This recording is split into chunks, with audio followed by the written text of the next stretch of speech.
ఈరోజు కాఫీ అయితే చేస్తున్నాను. మా ఆయన కోసం ఇక బ్లూ ప్యాకెట్స్ అయితే కొంచెం డిఫరెంట్గా టేస్ట్ కూడా బాగుంటుంది. ఒకసారి వీడియోలో అయితే చూడండి ఎలా చేస్తున్నాను.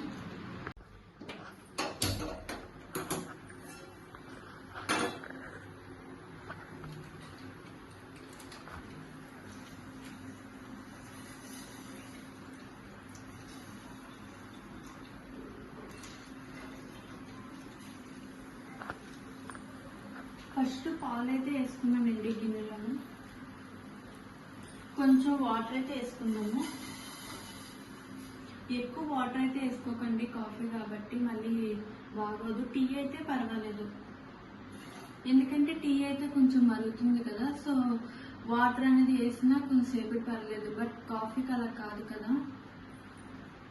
నేను చెప్పాను కదా కాఫీ పౌడర్ ఇప్పుడు టిప్ చెప్తాననేసి. యాక్చువల్లీ కాఫీ పౌడర్ మిల్క్లో కానీ వేసామనుకోండి అది టేస్ట్ అనేది అంతలా రాదు. ఇప్పుడు నేను చెప్పేది ఈ విధంగా చేయండి, సూపర్ ఉంటుంది.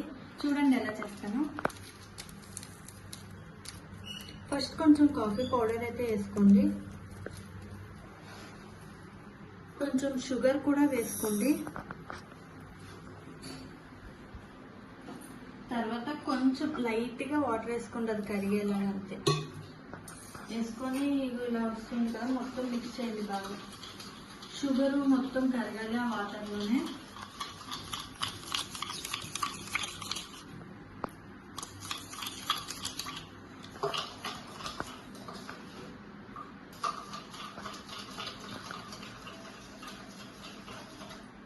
చూసారు కదా, మొత్తం షుగర్ అంతా కూడా ఇందులో కరిగిపోయింది.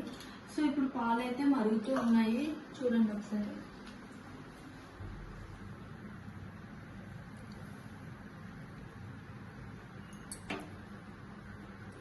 ఇప్పుడు మరుగుతున్న పాల్లోకి కాఫీ పొడి అనేది వేసేయండి.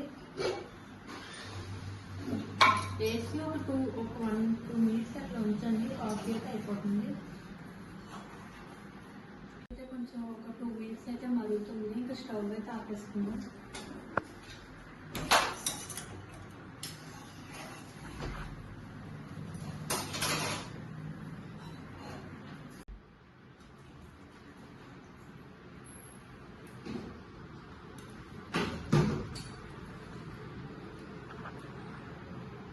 కాఫీ అయితే గ్లాస్ అయితే వేసుకుంటాను. చూడండి ఎంత బాగా వచ్చిందో కలర్ అది కూడా, టేస్ట్ కూడా అంతే సూపర్ ఉంది. నా వీడియో కానీ నచ్చితే please like and share and subscribe. Thank you.